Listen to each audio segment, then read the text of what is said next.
Bonjour à tous. Ici, aujourd'hui sur le coin MMA, j'aimerais vous faire une petite vidéo de prédiction pour le prochain gala du PFL qui va avoir lieu ce vendredi. On va commencer directement avec le premier combat, puis on va finir avec le combat principal comme d'habitude. Premier combat de la soirée. Raphaël Xavier visite Karl Albrechtson. Ça, c'est peut-être un combat qui vous dira rien, mais c'est un très bon combat pour commencer les cartes. Karl Albrechtson, j'étais très hypé pour lui avant. Là, il est rendu avec une fiche pas très bonne, à 14-7, mais avant, il était à 13-3. Puis ces trois défaites qu'il y avait, c'était aucune. Il pouvait avoir honte de aucune défaite de ses. Il avait affronté Phil Davis, quand même un bon vétéran.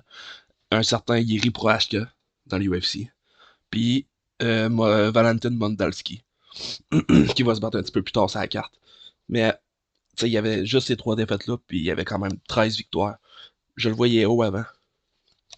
Mais là, il a perdu. Il y a quoi? Il y a une victoire, quatre défaites dans ses cinq derniers combats. Il s'est fait knocker deux fois.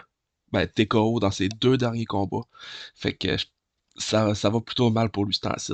Tandis que l'autre bord, ben, Raphaël Xavier, c'est un très bon combattant de Muay Thai. Il s'entraîne à Phuket. Déjà là, on va tout de suite savoir que c'est un excellent combattant de Muay Thai. Il a trois victoires, deux défaites dans ses derniers combats. Mais quand il perd par split décision. Fait que il est jamais déclassé. Il est tout le temps dans le combat. Puis il frappe extrêmement fort. Il y a 9 KO sur 13 victoires. Fait que dans ce combat-là, je verrais Raphaël Xavier s'imposer. J'irais peut-être pas par une finition, mais je pense qu'il va aller chercher deux rounds. Les deux premiers rounds, il va aller chercher. Puis peut-être, il va peut-être forcer pour avoir un finish au troisième, mais je vous rappelle, Xavier allait gagner ce combat-là. Deuxième combat de la soirée. Oleg Popov visite Rodrigo Nascimento. Nascimento, on le connaît, c'est l'ancien du UFC. Une fiche pratiquement pour 500 dans l'UFC. Il y avait 4 victoires, 3 défaites. Il a gagné contre du monde comme Dontel Mays, Ilir Latfi, Tanner Bazar.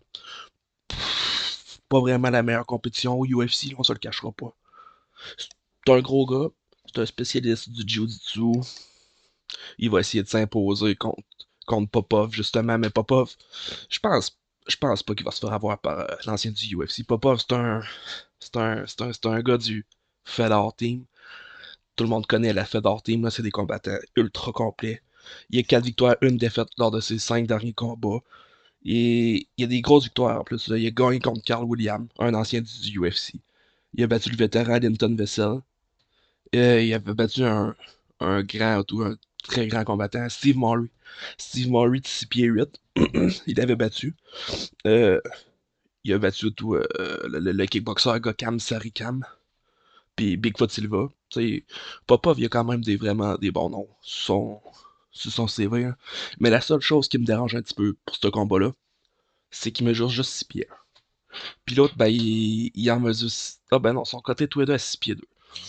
Moi, j'avais ça sur un autre site, j'avais Nascimento à 6 pieds 4, puis Popov à 6 pieds 1.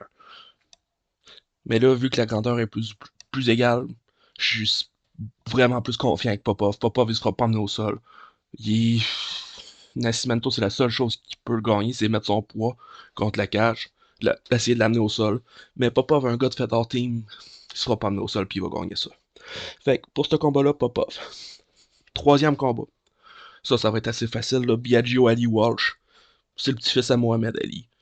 Euh, Pas grand-chose de dire à plus là-dessus. C'est tous les deux. Ils affrontent Ronnie Gibbs, un combattant qui a juste un combat professionnel. Ali Walsh, il en a deux. Puis Ali Walsh, ben, PFL, ils veulent le pousser, ça paraît. Ils lui donnent des petits combats qui l'avantagent tout le temps. Il est grand, il est complet. Fait que pour ça, je prendrai pas de temps là-dessus. Là, ça va être Biagio Ali Walsh. C'est le plus gros favori de la carte, c'est pas pour rien. Ils vont y faire un petit combat facile. Puis si on en remarque que Ronnie Gibbs, justement, c'est un combattant qui se battait dans la classe en dessous, puis j'avais même vu qu'il se battait à 135 livres avant. Puis Biagio Ali Walsh, là, ben, c'était un vrai 155. Fait qu'il va y avoir vraiment une grosse différence de gabarit pour le combat. Fait que Biagio Ali Walsh. Euh, Quatrième combat. Valentin Moldovski visite Alexander Romanov. Encore un ancien du UFC, Romanov. Mais lui, il était quand même bon au UFC. Ben, pas. Il était décevant, mais il a eu une bonne fiche. 7 victoires, 3 défaites au UFC, c'est vraiment bon. Mais dans ses derniers combats, 3 victoires, 2 défaites.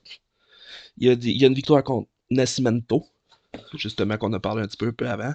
Il y a une victoire aussi contre Marcos Rodriguez de Lima. Pour ceux-là qui se souviennent hein, au UFC, c'était pas un client facile de Lima. Il cognait fort, il avait une bonne défense de takedown, mais Romanov, il l'a battu par soumission au premier round. Ça remonte un petit peu à loin, mais ça explique, ça monte un peu le niveau de Romanov. Là. Il est capable de lutter. Puis contre un gars comme Valentin Moldavski, justement, c'est un autre gars de la Fedor Team. Il est très bon, il est très complet. Mais la seule chose, c'est qu'il n'y a pas de finition. Il finit pratiquement personne. Là, il y a 2 KO puis 3 soumissions, mais contre un gars contre Romanov, je vois pas pantoute ce qu'il va pouvoir faire. Romanov va mettre de la pression, il va l'accoter contre la cage, il va essayer de l'amener au sol. Il risque de réussir avec la différence de poids. Hmm. Puis tu sais, pour avoir une chance contre Romanov, faut qu'au moins que tu essaies de frapper fort ou quelque chose. Puis Moldavski, il a pas ça. Fait que j'irai avec le premier underdog de la carte. J'irai avec Romanov. Un combat serré, je pense qu'il va se finir à la décision, mais Romanov va lutter. Il va avoir le dessus sur le premier round, puis il risque d'aller en chercher un autre round. Il va s'essouffler, il sera pas là au troisième, mais je suis assez confiant qu'il va aller chercher les 2 premiers. Euh, Prochain combat, c'est Antonio Carlos Jr. visite Simeon Powell. Encore là, j'y vais avec le négligé Antonio Carlos. Pour la seule bonne raison qu'il a de l'expérience. Il est vraiment bon au sol. Je pense qu'il y a quoi? Il y a 12 soumissions sur 17 victoires contre des gros noms. Et il a déjà gagné contre un certain Marvin Vettori.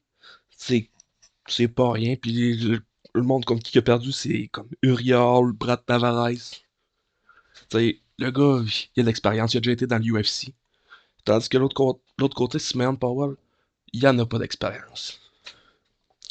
Il s'est rendu au PFL Europe Finale l'année passée, puis il s'est fait knocker par Jacob Nedo au deuxième round. Sinon, ben, ses victoires, c'est comme Karl Albrechtson, Raphaël Xavier par split décision. Et ouais, ça regarde pas bien. Ça, il est grand, mais c'est un protégé du PFL, dans le fond. Il l'envoie dans des matchs avantageux pour qu'il essaie de se rendre loin, mais moi, il m'a pas convaincu tout à date. Puis je pense qu'Antonio Carlos, c'est un bon underdog. Il risque d'aller chercher la soumission là-dessus. Simeon Powell va paniquer. Puis, ouais, Carlos Junior par soumission. Sixième combat. Dalton Rosta visitait Aaron Jeffrey. Ça, c'est un combat revanche, je me trompe pas. Ils se sont affrontés au Bellator 298. Puis Jeffrey avait gagné par décision unanime. J'irais avec Dalton Rosta. Je pense qu'il va aller chercher la revanche. Il est 4 victoires, une défaite dans ses derniers. Sa défaite, c'est Aaron Jeffrey. Mais il y a quand même des très bonnes victoires d'Alton Rosta. On peut voir qu'il y a une victoire contre Sadie Boussi en brabo choke au deuxième round cette année. C'est pas rien, Sadie Boussi, c'était le champion. Donc, on voit, une... on voit une amélioration du côté de Rosta. Puis Jeffrey, ben lui, c'est un petit peu le contraire. 3-2 dans ses 5 derniers. Il a gagné contre Mourad Ramazov. Split décision pour se rendre là. Il a gagné aussi contre le vétéran Douglas Lima. Il est rendu un peu vieux. Mais ses victoires, il a perdu contre Fabien Edouard. C'est pas gênant. Mais pour ce combat-là, j'irais avec Dalton Rosta. Il est fort. Je pense qu'il va aller chercher le TKO, je penserais. Il frappe fort. Je pense qu'il va s'ajuster. Jeffrey va essayer de le coller contre la cage. Mais j'ai le feeling que Rosta va être capable de se défendre cette fois-ci. Il va avoir ajusté son game plan. Ça va être serré encore, mais je donne l'avantage à Rosta. Mais c'est quand même pas une grosse. Prochain combat, ça, je comprends pas. Là. Pour moi, ça serait le combat de la. Ça serait le main event. Là. Sergio Pettis visite Rafael Stutz. C'est deux champions, deux anciens champions, excuse. Mais les noms sont là. Ça devrait facilement être le main event de la soirée. Euh, c'est... Pétis au début m'aurait tenté, mais c'est quand j'ai vu l'inactivité. J'ai pas le choix de mettre l'avantage à Ruffian Stutz. En plus, je pense qu'il va être vraiment plus fort.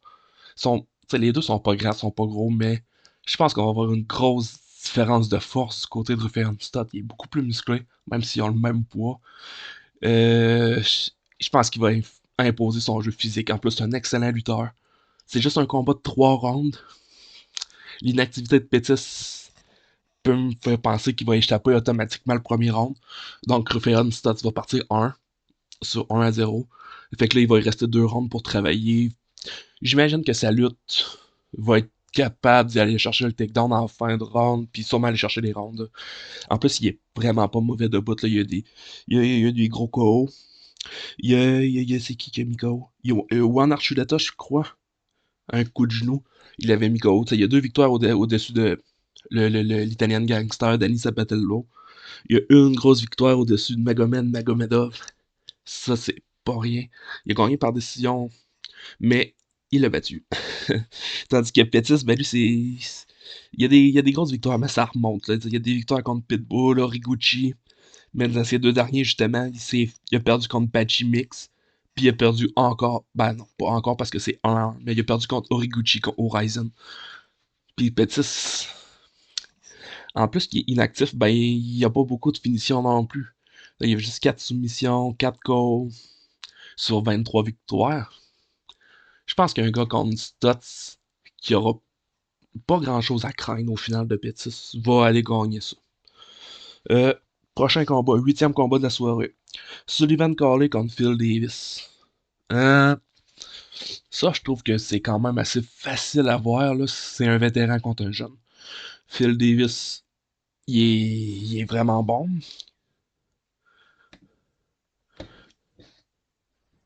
Mais la chose, c'est qu'il a 40 ans. Ouais, c'est ça, il a 40 ans. Tandis que Sullivan Carley, ben, lui, il a 29 ans, il est vraiment plus jeune. Mais la chose, Sullivan Carley qui me tracasse, c'est qu'il n'a jamais passé le premier round.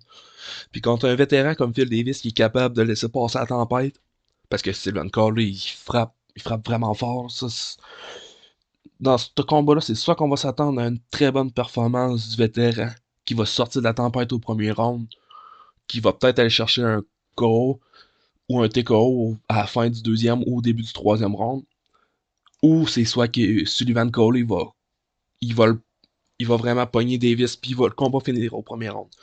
Mais je pense que Davis est trop intelligent pour se faire prendre au premier round. Et c'est un excellent boxeur, lui et tout. Il a vraiment d'expérience. Fait que pour ça, j'irais avec l'expérience. J'irais avec Phil Davis. Pas finale de la soirée. Fabien Edouard contre Joshua Silveira. Ben, ça, c'est un combat de famille, vous savez un petit peu, là. Fabien Edouard, c'est le frère à Léon Edouard. Puis Josh Silveira, ben, c'est le fils à Conan Silveira, dans le fond. L'entraîneur légendaire du American Top Team. Euh, Ça, je pense que je mettrais Fabien Edouard de l'avant assez facilement. Là, il y a des victoires au-dessus de Mpaka Senganay, Gerard Moussassi, Lyoto Machida. Tu sais, il a affronté des bons noms, là. Puis Edward, c'est pas quelqu'un qui est vraiment stressé. Là. Il aura pas la pression d'être en finale, ben, en demi-finale, mais en finale du gala. Tandis que Silveira, ben lui, je trouve qu'il s'en met tout le temps un peu trop ses épaules. Là. On dirait qu'il veut rendre fier son père, ou je sais pas, mais il y a de quoi qui fait il performe pas comme qu'il devrait. Tu sais, sa dernière victoire, c'est contre Mike Shipman pour se rendre là. Euh, Tu sais, il a gagné contre Sadie Boussi, mais c'est une blessure. Euh, je je marque pas ces victoires-là ben haut. Il a affronté des bons noms, mais il a perdu. Il a perdu 2 fois contre Impa, Kassanganai. Il a perdu contre Rob Wilkinson. Là, il est complet, il est vraiment complet, Joshua Silveira. Mais il manque, je sais pas, il manque quelque chose. Tu sais, c'est pas pour dire qu'il est complet. Il y a 6 goals, 6 submissions sur 14 victoires. Là. Il y a 12 finitions sur 14 victoires. Mais c'est peut-être la confiance ou je sais pas. Mais je verrais Fabian Edwards, justement, qui est plus posé, vraiment plus tranquille. Il a une bonne force de frappe, il est grand. Là, il a 5 KO, 3 soumissions, il a une bonne défense de takedown. Fait que je pense que ce combat-là va se dérouler contre la cage. Puis Fabian Edward, ben, il risque de prendre le contrôle là-dessus. Ça va être un combat assez plate.